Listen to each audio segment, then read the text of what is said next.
I've seen a lot of posts about the Big Meech concert getting canceled. What I'm not seeing is anybody blaming Rick Ross for this. Nobody is saying, yo, Rick Ross is your fault. When Big Meech finally walked out of prison, the buzz was deafening. After almost 2 decades behind bars, the once mighty figure who helmed the legendary BMF movement was free. Online chatter prophesied his inevitable takeover, brand deals, a media tour, and perhaps an epic comeback concert that would mark his triumphant return. But just when the spotlight shone brightest, the narrative took a stunning turn. Suddenly, the man many believed would be Meech's greatest ally. I see him all where he's posting his liquor. You know, he's doing his thing. I even know this game. Look, that 50 Cent Meech he did. Yeah. Game even had to respond to that shit. Rick Ross came under fire from an unexpected source, Meech's own inner circle. While rumors initially blamed music industry politics or hidden deals gone awry, fresh voices from Meech's tight-knit confidants now paint a vastly different picture. Whispers of betrayal and opportunism swarm around Ross, with claims he laid an elaborate trap that left Meech in a vulnerable position. And what these insiders have to say could flip your entire understanding of Meech's comeback drama upside down. Hold on tight, because once you hear the revelations from those who knew Meech best, you might never look at Rick Ross the same way again. February 13th, the Big Meech benefit concert. It's gonna be iconic. Too many names to list. For years, most of Big Meech's closest allies either stayed silent or spoke only in cryptic hints. They believed Meech's story would unfold naturally once he was free, and that his actions would speak louder than interviews or public statements. But when everything blew up around that canceled comeback concert and a tense standoff formed between Rick Ross and 50 Cent, a few key individuals decided they'd had enough. One of these insiders is a longtime BMF associate who, until now, avoided the media spotlight. In a private but detailed conversation, in about 10 days, Ross is gonna throw him away. I'm gonna be real with you, Meech. If Rick Ross, seeing what he did to you, because he knew what he was doing standing on the side of him, right? He revealed the confusion and frustration that spread through Meech's circle the moment Rick Ross slid into the picture. According to him, Ross approached Meech like a brother, promising far-reaching plans, massive sponsorships, stacked lineups, potential brand expansions, and even talk of a cinematic project that would rival anything 50 Cent had developed. It all sounded unbelievable. Too good to be ignored. Yet one peculiar detail stuck out. Ross kept the specifics of each promise frustratingly vague, dodging questions about who would handle the actual logistics. Because I don't think that it matters who's making more money. I think it matters the terms of the relationship, how you get involved in it, right? Because I think friendship is the strongest form of a relationship. Mm-hmm. At first, Meech's people brushed it off. They figured a major star like Ross would have a top-tier team to handle those details seamlessly. But as the days turned into weeks, the insider claims people started spotting inconsistencies in Ross's pitches. Venues named in passing had no record of any reservations. Potential sponsors Ross mentioned seemed blindsided when contacted. It was like a carefully choreographed show, lacking a real foundation. At this point, the newly freed Meech still believed everything was on track. But it's it got all of the candy, all of the colors. Oh, it's a candy store. Okay. Yeah. Oh, all right. They got food. Even that's confusing, the candy store thing, yeah. He gave Ross the benefit of the doubt. Why wouldn't he? After all, Ross had publicly shown love to BMF on numerous tracks, capitalizing on the group's street legend as far back as his early rap career. The possibility that Ross might be using him for a twisted agenda wasn't on Meech's radar. But in the background, his longtime associates were starting to ask hard questions. And once they looked closer, they found more than just empty promises. They found what they now call a stunning plot that changed how they viewed Rick Ross forever.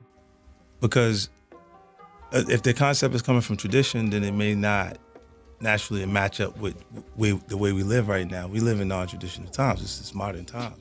This isn't the first time someone in the hip-hop world leveraged the BMF mystique for clout. Even before Big Meech's release, various artists name-dropped BMF to boost their gangster credibility. But with Rick Ross, the history runs deeper. He famously built part of his brand around references to major street figures like Larry Hoover, playing on the edge of controversy to fan the flames of fame. Once he pivoted to using the BMF name, many believed he was just continuing that pattern. What Meech's inner circle found eye-opening, however, was how precisely Ross timed his moves. I haven't forgotten my humble roots on a dirt road in South Carolina. That's a good time to remember when your family's asking you. You're like, no, I was on a dirt road. How much do you want? One member pointed out that Ross showed up in Meech's life exactly when 50 Cent's BMF series was dominating chatter and social media. Could that be a coincidence? Possibly. But for these insiders, it felt more like strategy. By stepping into Meech's orbit at the height of BMF's renewed visibility, Ross stood to gain free publicity, overshadow 50 Cent's existing BMF projects, and insert himself into a narrative that was already captivating millions. Digging further, they uncovered signs of orchestrated actions that hinted Ross might be a pro at ghosting. I took him to, because I was tied up on the day, I took him to like the Sugar Factory. Is that a strip club?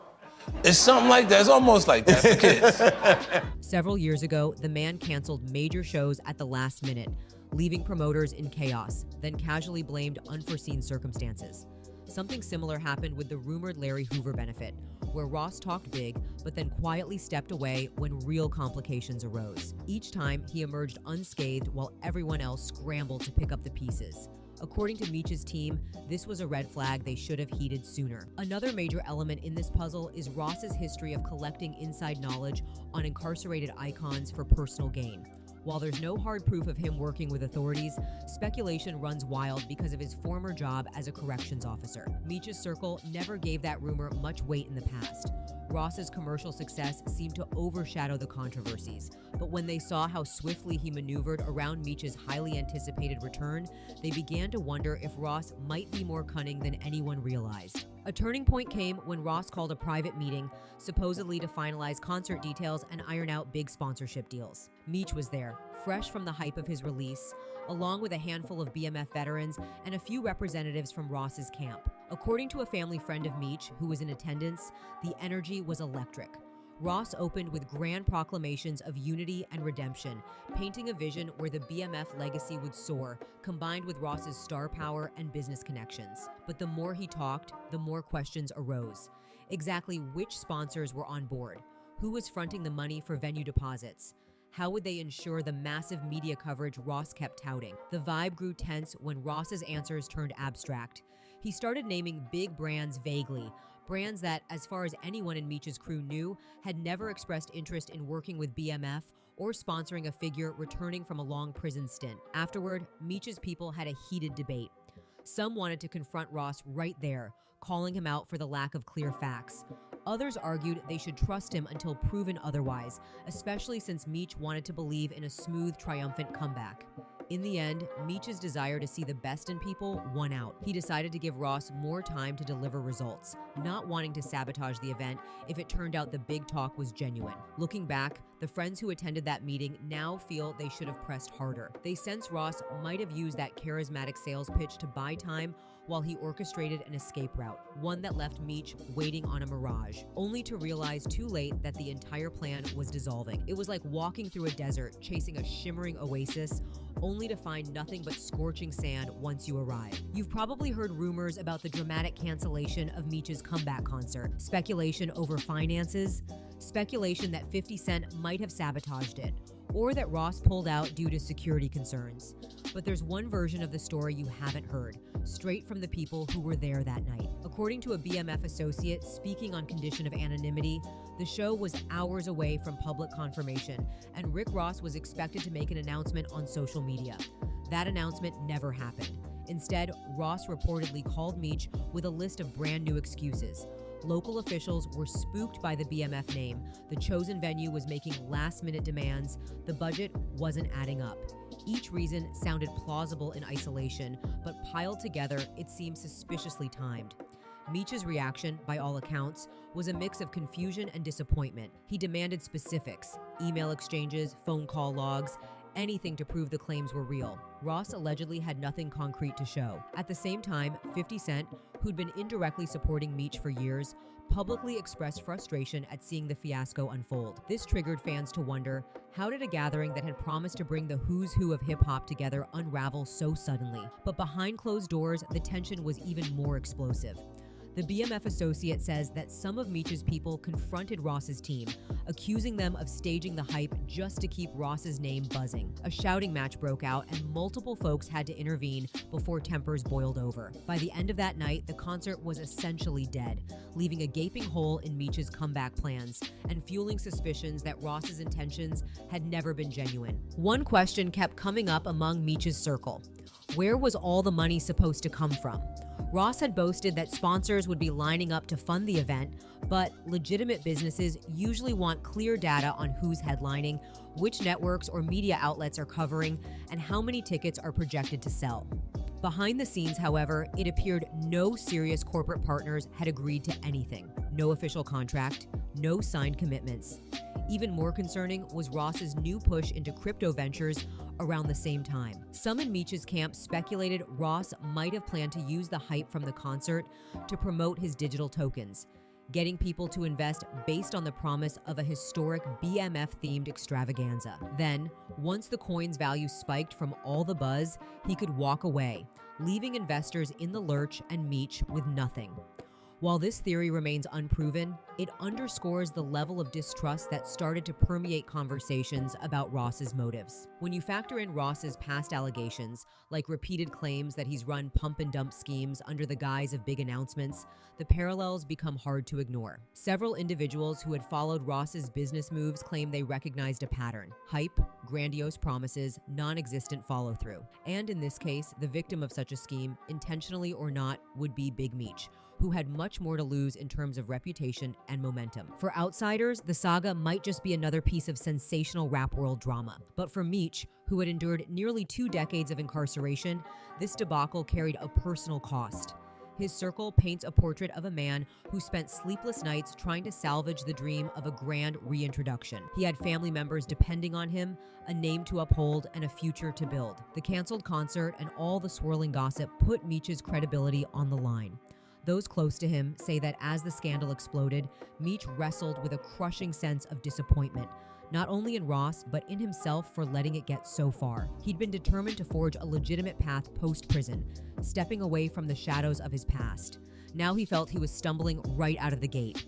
Add 50 Cent's pointed jabs into the mix, some of which implied Meech had betrayed the only person who genuinely supported him, and it created a whirlpool of conflicting emotions. One longtime confidant recalls that Meech refused to go public with his side of the story, partly because he didn't want to fuel more drama, and partly because he hoped to handle things quietly. He believed a swift, businesslike resolution was still possible. Unfortunately, Ross didn't seem interested in any behind-the-scenes reconciling, leaving Meech stuck holding the mess while the media ran wild with half-verified rumors. In that sense, it felt like a second prison.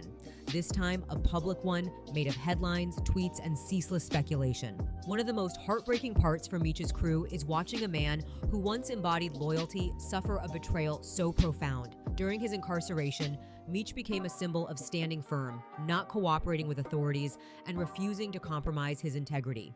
Whether every rumor about sealed deals and sentence reductions is true or not, Meech's personal code is something his inner circle fiercely defends. So seeing him blindsided by a figure like Rick Ross feels like a betrayal on multiple levels. Ross had built part of his brand around celebrating the BMF aura, even name-dropping Meech in music. Yet the moment Meech needed real support, Ross allegedly vanished without a trace. The silent message seemed to be, "Your story is good for my brand, but not good enough for me to risk anything if the situation gets messy." Meanwhile, 50 Cent publicly hammered this point home, implying Meech had gambled with the wrong person and lost. 50, love him or hate him, has a track record of following through on major commitments, like producing an entire TV series that spotlighted Meech's life. Insiders say that if Meech had stuck by 50 from day one, his comeback narrative might have been a glossy, unstoppable train. Instead, Ross's involvement muddied the waters, leaving Meech fending off damage to his image rather than celebrating a milestone return. Despite the wreckage, members of Meech's inner circle haven't given up on setting the record straight. Their main priority is restoring Meech's momentum. Some claim they're already in talks with alternate backers who genuinely respect what Meech brings to the table. They're also subtly reaching out to 50 Cent's camp, hoping to rebuild bridges. Whether 50 is open to that remains to be seen, especially given the public friction and the personal nature of the feud. At least one family friend believes Meech might have to make a bold public statement condemning the fiasco, something direct that clarifies how Ross's involvement derailed the comeback plans. It wouldn't be a move Meech would typically make, as he prefers handling issues behind closed doors, but the swirl of confusion and speculation might be too damaging to let simmer. Silence, they worry, could allow rumors to metastasize, overshadowing any real business deals that Meech could line up in the near future. Yet, not everyone agrees with that approach. Another faction within Meech's circle believes addressing it publicly would just keep Ross's name front and center, a name they'd rather erase from Meech's narrative altogether. They argue that letting the fiasco fade away while pushing forward with new ventures is the best way to regain public favor. After all, the masses have short memories when it comes to rap drama. But do they have a short memory for a betrayal that impacted such an iconic figure? That's the million-dollar question. While Ross has mostly stayed quiet about the canceled concert, he hasn't been entirely silent. In passing interviews, he's hinted that people were trying to sabotage things from the jump, presumably aiming that accusation at 50 Cent. He also cited unforeseen complications around the event, but never clarified what those were. Although fans noticed that he quickly pivoted to flaunting other projects, car shows, brand expansions, that questionable crypto angle. Many watchers remain unconvinced. More telling is what Ross hasn't done. He hasn't publicly apologized to Meech, hasn't shown documented proof that the concert was ever truly set up, and hasn't outlined a plan to revive the event. Insiders from Meech's camp interpret the silence as a tacit admission that Ross never had the infrastructure or intent to deliver. They suggest his real motive might have been to spark a social media frenzy that kept him in the spotlight, capturing attention that otherwise might have gone to 50's BMF television empire. A question that lingers: if Ross truly cared about celebrating Meech's return, wouldn't he move mountains to clear the air and reschedule? His track record with other events suggests otherwise. Time and again, Ross has proven adept at launching hype cycles, only to vanish once obstacles appear. That approach may work when you're only dealing with clubs and promoters, but messing with the name of a respected figure like Big Meech is a different beast. The damage here isn't just financial, it's personal. Even amid the chaos, Big Meech is still a cultural icon to large swaths of the hip-hop community. People admire him for staying solid under pressure, refusing to fold, and taking his lumps without dragging others down. The meltdown orchestrated, at least in part, by Ross has undeniably stained Meech's triumphant moment, but it may not be a permanent mark. Supporters argue that Meech's real story is far bigger than any canceled concert. They believe that once the dust settles, fans will remember who Meech is at his core, a man with a complicated past but a certain code of honor that resonates in a genre built on authenticity. What remains to be seen is whether he can channel that authenticity into new partnerships. Nobody wants to invest in a tarnished comeback if it seems overshadowed by internal betrayals. But if Meech plays his cards right, perhaps with 50 Cent's blessing or with a new wave of supporters, he could still convert the fiasco into a second act that's more streamlined, more transparent, and more impactful than anything Ross dangled in front of him. Still, the wound is fresh. And for Meech's circle, the betrayal stings. They speak of anger mixed with regret, lamenting that they placed their faith in glitzy promises instead of verifying the details. Some vow never again to let an outsider waltz in and co-opt the BMF brand without thorough checks. The reason is simple. Too many people sacrifice too much for the BMF legacy to let it be reduced to a marketing ploy for someone else's profit. It's not just Meech's immediate friends and family who feel burned by Ross's actions. Grassroots supporters, many who remember BMF's heyday, have voiced disgust on social media.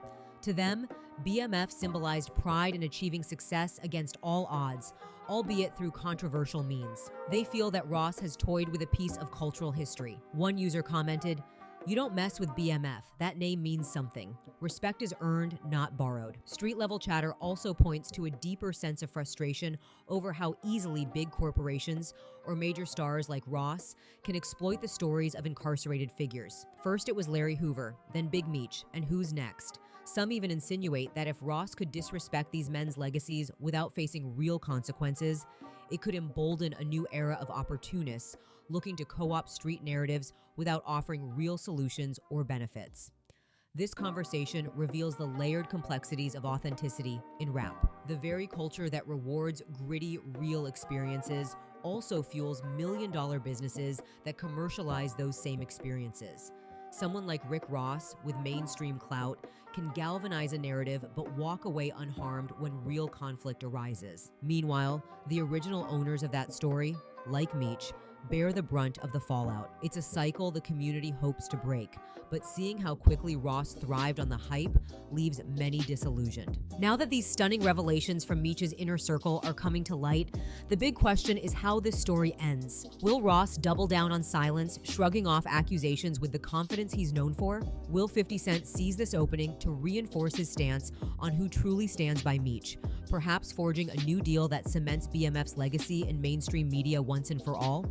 Or will Meech himself step forward, delivering an official statement that clarifies the fiasco and reclaims ownership of his own narrative? Some in Meech's circle privately suggest that a behind-the-scenes reconciliation might be too late to salvage any partnership with Ross. Even if Ross tried to reapproach Meech with an apology or new promises, the trust appears shattered beyond repair.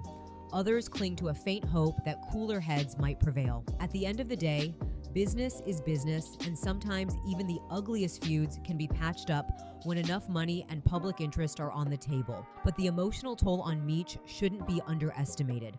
Whether Ross offers a handshake or not, the betrayal remains a scar that could take a lifetime to fade. The more likely outcome, at least according to those who've watched this drama unfold, is that Meech will quietly rebuild. He might broker deals independent of Ross, leaning on the relationships he's nurtured over the years. He might also put out a formal statement, or he might let the fiasco die down and focus on forging a new direction. Whichever path he chooses, it won't be easy.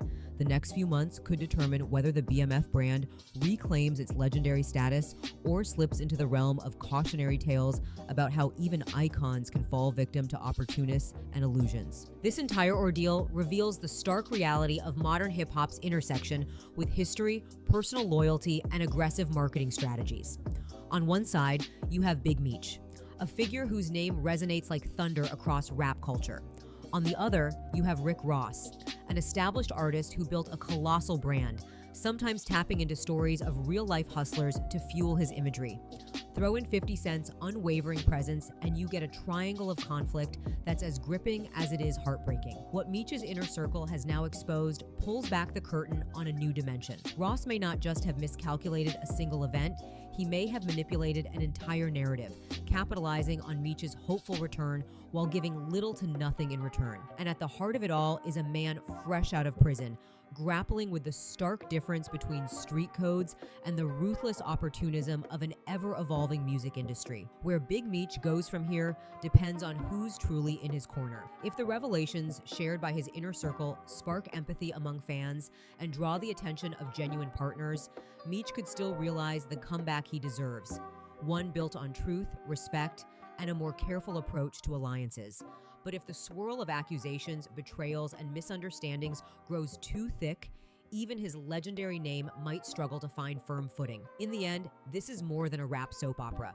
It's a high-stakes lesson about trust, ambition, and the lengths people will go to remain relevant. Will Big Meech reclaim his rightful place, or will Rick Ross's alleged plot cast a permanent shadow over his resurrection? Only time will tell. But one thing is certain, when those closest to Meech finally decided to speak up, they painted Rick Ross into a very tight corner, one that might forever alter how we perceive the so-called biggest boss. So, what's your take on these new revelations? Are you convinced Rick Ross plotted from the start, or do you think this storm of accusations is just another chapter in hip-hop's never-ending saga of feuds and power plays? Let your voice be heard, because in a culture where silence can be misread and loyalty can be weaponized, every opinion shapes the legend.